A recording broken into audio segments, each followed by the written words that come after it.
కొన్నిసార్లు దేవుడి వాగ్దానం ఒక రకంగా ఉంటుంది, పరిస్థితులు ఇంకో రకంగా ఉంటాయి. దేవుడి వాగ్దానం ఏమో ఒకటి ఇచ్చి ఉంటాడు, పరిస్థితి ఏమో ఇంకో రకంగా ఉంటుంది. నేను నీకు పుట్టిన వారిని ఆశీర్వదిస్తాను, వారిని అభివృద్ధి పరుస్తాను, వారు నన్ను సేవించినట్లు నేను వారిని నా సేవకు వాడుకుంటాను అంటాడు. వాళ్ళ బతుకులు చూస్తేనేమో సేదరగా ఉంటాయి. ఏమయ్యా, వాడి కోసం ప్రార్థించినప్పుడు ఏం మాట్లాడావు నువ్వు? ఇట్ట మాట్లాడావు. మరి ఆడెందుకు ప్రభువా? నంబర్ 1 దుష్మన్ గాళ్ళ తయారయ్యాడు. దుష్మన్ అంటే శత్రువు. వాడు ఎందుకు అట్ట తయారయ్యాడు అని కొంతమందికి డౌటు. నువ్వు ఏం వాగ్దానం ఇచ్చావు, అసలు ఏం జరుగుతుంది అని. కానీ ఒక్కటి గుర్తుపెట్టుకోవాలి, మాట ఇచ్చినోడు మాత్రం దేవుడు అన్న సంగతి మర్చిపోకూడదు మనం. ఫర్ ఎగ్జాంపుల్, మనం బోల్డెన్ సార్లు విన్న బైబిల్లో యోసేపు లైఫ్. యోసేపుకి చిన్న ప్రాయంలో ఉన్నప్పుడే దేవుడు దర్శనాలు ఇచ్చాడు, కళలు ఇచ్చాడు. కళలను కొంతమంది కళ కంటారు, తెల్లారేటప్పుడు మర్చిపోతారు. తల గీరుకుంటా, రాత్రి ఏందో భలే కళ వచ్చిందమ్మాయి, మర్చిపోయా. యోసేపు అట్లాంటోడు కాదు. దేవుడిచ్చిన కళని గుర్తుపట్టి దాని భావాన్ని కూడా గ్రహించగల శక్తి కలిగినటువంటి వ్యక్తి యోసేపు. చిరుప్రాయంలోనే, చిన్న వయసులోనే. సహజంగా యోసేపుని వాళ్ళ అన్నలు చేదరించుకుంటారు. దానికి 2 కారణాలు. వాళ్ళు చిన్నప్పటి నుంచి యోసేపుని చేదరించుకుంటారు. యోసేపుని గౌరవించేది, ప్రేమించేది వాళ్ళ నాన్న యాకోబు. మిగిలిన వాళ్ళందరికీ పడదు.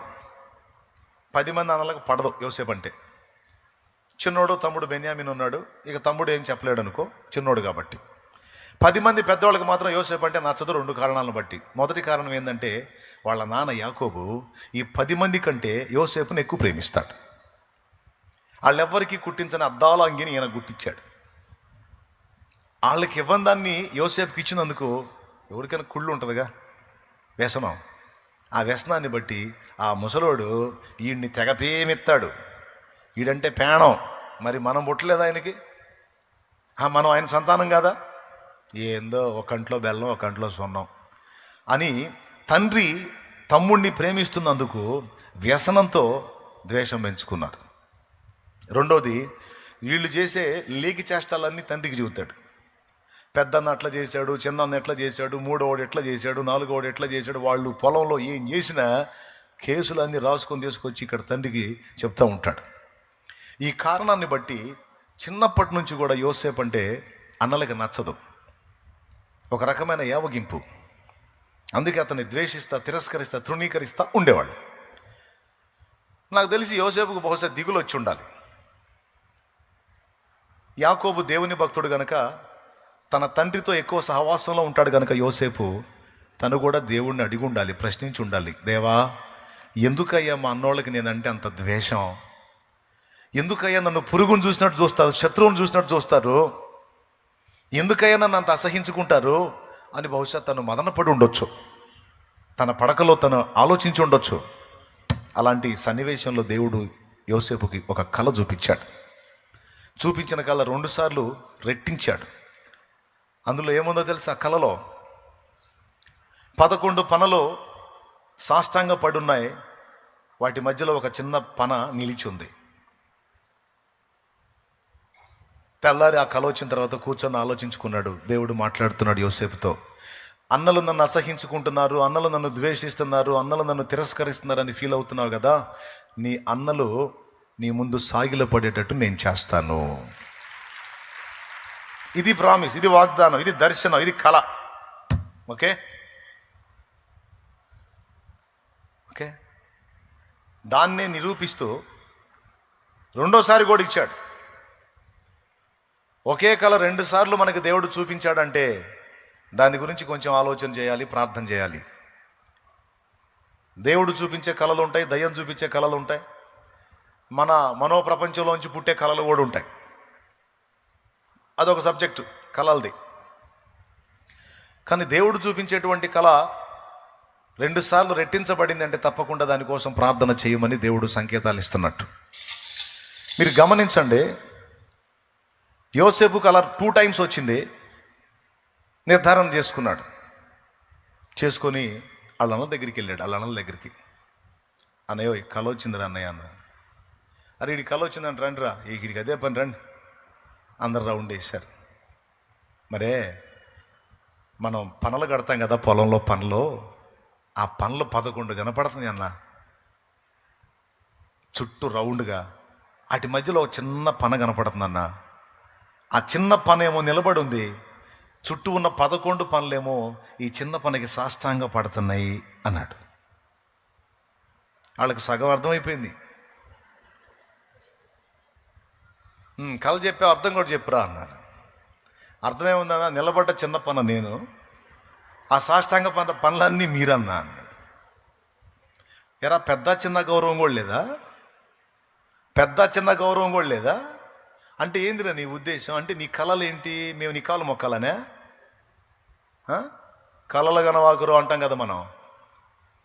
కొంతమందికి వార్నింగ్ ఇచ్చేటప్పుడు ఇలా ఇలా ఇలా ఇలా చేయాలి, ఇలా ఇలా జరిగిద్దంటే, హలో కళలు గనవాకు, పళ్ళు రాలుతాయి అంటాం కదా మనం, సహజంగా వాడుక. అట్లాగా డోస్ ఇచ్చారు, కళలు కనటం మానేరా, అవి కళ్ళలు రాయి జరగవు అన్నా. నా ఊహా ప్రపంచంలోంచి వచ్చిందైతే జరగదన్నా, కానీ పక్కాగా నాకు దాన్ని చూపించింది దేవుడు, నాకు దాన్ని ఇచ్చింది దేవుడు. ఒకసారి కాదను, 2 సార్లు రెట్టించాడు.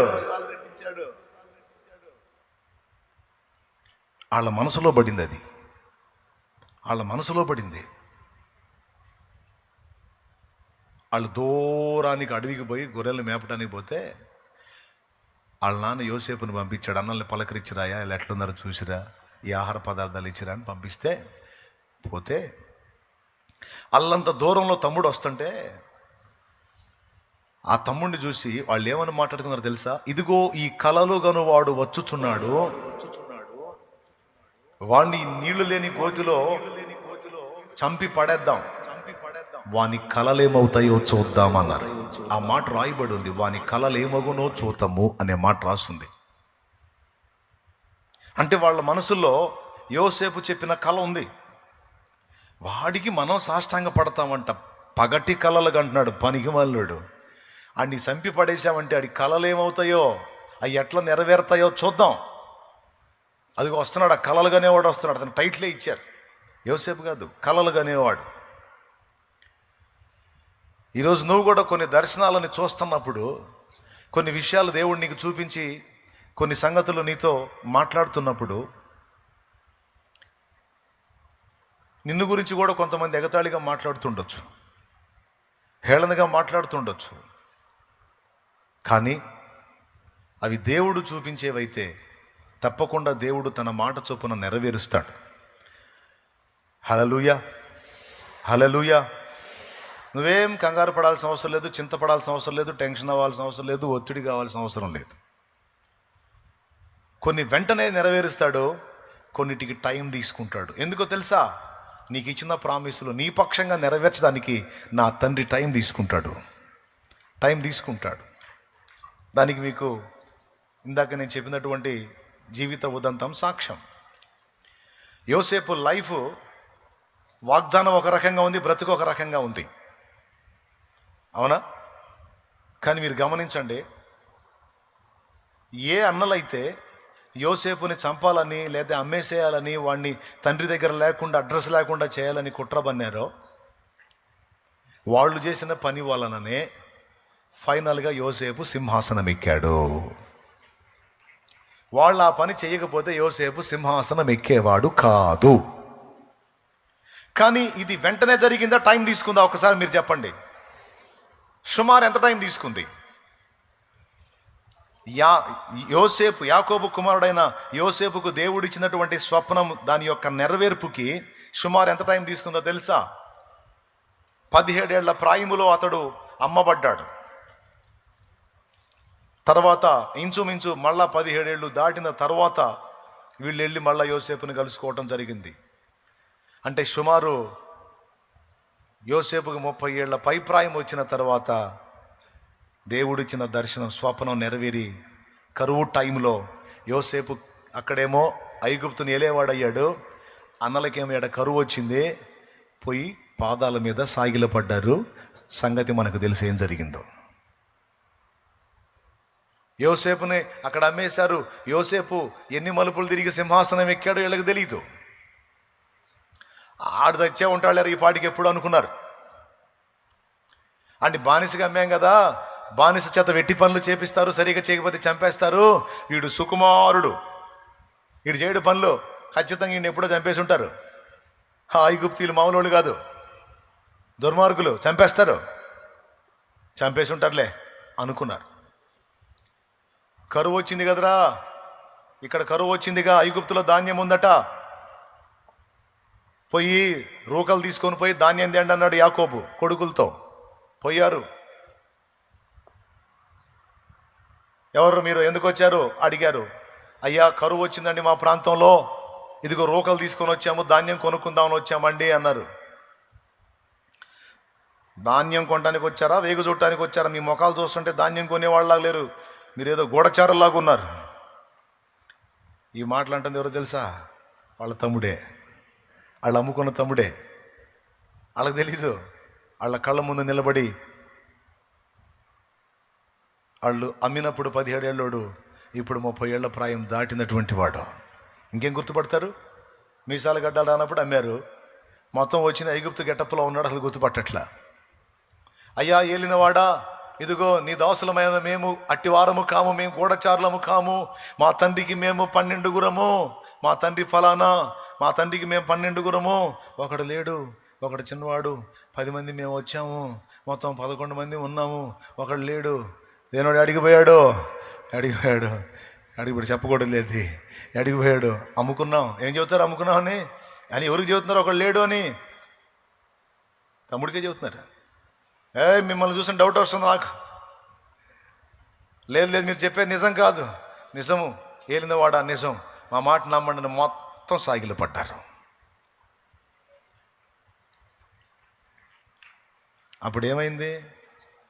వాగ్దానం నెరవేరింది, స్వప్నం నెరవేరింది, చూపించిన దేవుడు నెరవేర్చాడు. హల్లెలూయా, హల్లెలూయా. వాగ్దానం చేసిన వాడు నమ్మదగిన వాడు. కొంచెం టైం తీసుకుంది అంతే. నిన్ను బాధ పెట్టేవాళ్ళు కొంచెం లైన్లో ఉండొచ్చు. ఇప్పుడు నీకు కూడా టైం వస్తుంది, ఇస్తాడు. వాగ్దానం చేశాడు కదా, అన్ని లెక్కల్లో బ్యాలెన్స్ అయ్యావు కదా, సాగిపోతున్నావు కదా, ఆయనకి వెళ్ళి చూసుకుంటా. బాధలైనా, ఇరుకులైనా, ఇబ్బందులైనా, కష్టాలైనా, కన్నీళ్ళైనా కుమిలిపోతూ కూడా నా ప్రభువా నీ వైపే చూస్తా సాగిపోతున్నా, నీ చిత్తమే ప్రభు అనుకుంటా ముందుకెళ్తున్నావు కదా. నీకు కూడా ఒక టైం వస్తుందాగో, నీకు కూడా ఒక టైం ఇస్తాడు దేవుడు. నీ తల ఎత్తే రోజు ఒక రోజు ఉంది. నిన్ను తృణీకరించిన వారు నీ పాదముల చెంత సాష్టాంగ పడే రోజు ఒక రోజు ఉంటుంది. నీవు మోసిన నిందకు ప్రతిగా పూదండ ప్రభు ఇచ్చునులే, నీవు పొందిన వేదనలన్నీ త్వరలో తీరిపోవునులే. నీవు మోసిన నిందకు ప్రతిగా పూదండ ప్రభు ఇచ్చునులే, నీవు పొందిన వేదనలన్నీ త్వరలో తీరిపోవునులే. నీ స్థితి చూసి నవ్విన వారే సిగ్గుపడే దినమొచ్చేనులే. నీ స్థితి చూసి నవ్విన వారే సిగ్గుపడే దినమొచ్చేనులే. విడుదల సమీపించెను, నీకు వెలుగు ఉదయించును. విడుదల సమీపించెను, నీకు వెలుగు ఉదయించును. చెమ్మగిల్లు కళ్ళల్లోన కన్నీళ్ళెంత కాలం, కష్టాల బాటలోనే సాగదు పయనం. విడుదల సమీపించెను, నీకు వెలుగు ఉదయించును. విడుదల సమీపించెను, నీకు వెలుగు ఉదయించును. Praise the lord. ఎంతమందికి విశ్వాసం ఉంది నీకు కూడా దేవుడు ఒక సమయం ఇస్తాడని? నిజంగా మీకు విశ్వాసం ఉంటే గట్టిగా చప్పట్లు కొట్టి దేవుని మహిమపరచు. గడి లైవ్లో ఉన్న వాళ్ళకి ఎంతమందికి విశ్వాసం ఉంది? కొట్టు, నువ్వు కూడా కొట్టు. దేవునికి మహిమ. లైవ్లో ఉన్నవాళ్ళు జూమ్లో కనపడతారు కొంతమంది. అంతే. యోసేపుకి ఇచ్చాడు టైం, దానియేలుకి ఇచ్చాడు టైం, దావీదుకి ఇచ్చాడు టైం. నీకు కూడా ఇస్తాడు సమయం, ఇస్తాడు. ఇప్పుడు తృణీకారాల్లో తిరస్కారంలోనూ ప్రయాణం చేస్తుండొచ్చు. నా తండ్రిని తలనెత్తుతాడు. అనేవాళ్ళని అనని, చేసేవాళ్ళని చేయని, ఇబ్బంది పెట్టేవాళ్ళని పెట్టని, తిట్టేవాళ్ళని తిట్టని, ఎగతాళి చేసేవాళ్ళని చేయని, నవ్వేవాళ్ళని నవ్వని. నా ప్రభు వైపు చూడు కన్నీళ్లతో. నా ప్రభు నీకెళ్ళే చూస్తున్నాను నేను. నా లైఫ్ని ఎరిగిన దేవుడవు నువ్వు, నీ వైపే చూస్తున్నాను, నీకు స్తోత్రం అని చెప్పి నా ప్రభుకి వెళ్ళి చూస్తూ యోసేపులాగా ముందుకు సాగిపో. ఒక రోజు వస్తుంది, ఆ రోజు నా తండ్రి నిన్ను ఘనపరుస్తాడు. నిన్ను చూసి నవ్విన వాళ్ళంతా సిగ్గుపడి తలలు దించి నీ ముందు ఒకవేళ సాగిల పడకపోయినా నిన్ను అన్నందుకు వాళ్ళు పశ్చాత్తాపడేటువంటి రోజున నా తండ్రి తప్పకుండా రప్పిస్తాడు. నా లైఫ్లో అది చేశాడు. ఒక విషయంలో కాదు, చాలా విషయాల్లో చేశాడు. సూపర్గా చేశాడు. దేవునికి స్తోత్రం కలుగును గాక. ఇంకా ఇప్పుడు కూడా కొన్ని ఎదుర్కొన్నా వాటికి కూడా భవిష్యత్తులో చేస్తాడు, డౌట్ లేదు అందులో. హల్లెలూయా. ఇప్పటికి ఈ స్థితిలో కూడా కొన్ని అవమానాలు ఎదుర్కొన్నా నా దేవుడు వాటిని చూస్తున్నాడు. నా దేవుడు మర్చిపోయేవాడు కాదు. నేనన్నా వదిలేస్తా, నిన్నన్న మాటలు నువ్వన్నా వదిలేస్తావు, ఆయన వదిలేడు, పట్టించుకొని కూర్చుంటాడు. అనండి మీ సంగతి చెబుతానని. నువ్వు దులిపేసుకుంటావు, నువ్వు వదిలేస్తావు, మోషే వదిలేసినట్టు వదిలేస్తావు, కానీ దేవుడు వదిలేడు. అహరోను మీరియం తాట తీసినట్టు తీస్తాడు ఒక్కొక్కడు. దాగు. దేవునికి స్తోత్రం కలుగును గాక. హల్లెలూయా. నా తండ్రి ఈ రాత్రి నీతో మాట్లాడుతున్నాడు. నిద్ర కాసి ఆయన దగ్గర కూర్చున్నందుకు నా తండ్రి నీకు ఇస్తున్న ప్రామిస్ ఇది, వాగ్దానం ఇది. నీకు నియమించిన రోజు ఒక రోజు వస్తుంది. ఓపిక పట్టు. వాగ్దానం స్వతంత్రించుకోవడానికి ఓపిక కావాలి, ఓపిక కావాలి. ఎదురు చూడు నా కార్యాల కోసం. ఒకటొకటిగా మొత్తం స్వతంత్రించుకుంటావు. ఎక్కడుంది ఆ మాట? హెబ్రీ పత్రిక చూడండి. మనకు ఓర్పు కావాలనేటువంటి మాట హెబ్రీ పత్రికలో ఉంది. ఒకసారి చూడండి. హెబ్రీ పత్రిక 10వ అధ్యాయం 36వ వచనం. శబాష్, చదువునానా. మీరు దేవుని చిత్తమును నెరవేర్చిన వారై వాగ్దానము పొందు నిమిత్తము మీకు ఓరిమి అవసరమై ఉన్నది. దేవునికి స్తోత్రం కలుగును గాక. వాగ్దానాన్ని స్వతంత్రించుకోవడానికి ఇంకొకటి ఏం కావాలి మనకి? దేవునికి స్తోత్రం కలుగును గాక. ఓరిమి. ఎన్ని చెప్పానండి? ఓర్పు అవసరమా లేదా? మనం హడావిడి పడి వస్త్రములు చించుకుంటే జరగదు. చూడాలా ఆయన వైపు నిదానించి. నేను అలా దుఃఖపడ్డ రోజులు చాలా ఉన్నాయి. నా చెవులారా నేను తృణీకరించబడ్డ మాటలు విని ఏడ్చుకున్న రోజులు ఉన్నాయి.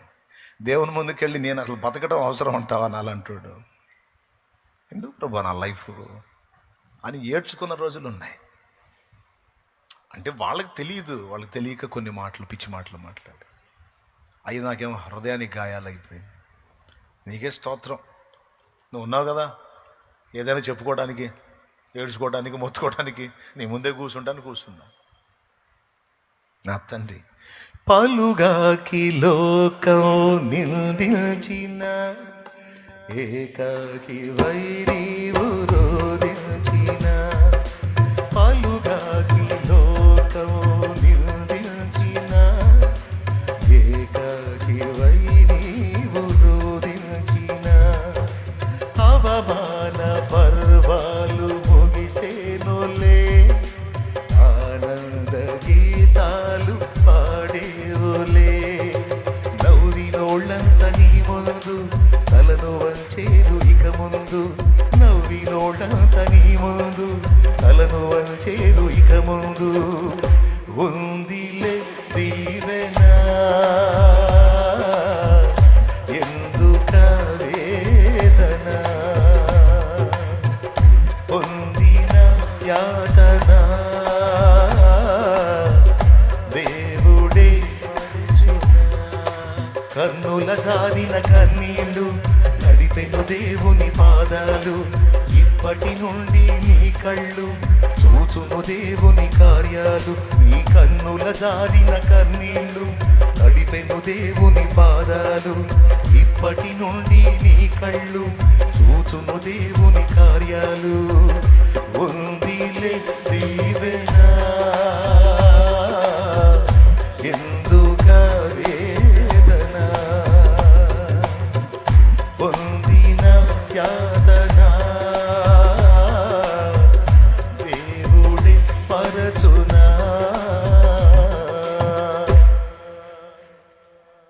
ఎంతమందికి విశ్వాసం ఉంది? నిజంగా నమ్ముతున్నారా? రైట్, తప్పకుండా చూస్తారు నా దేవుని కార్యాన్ని.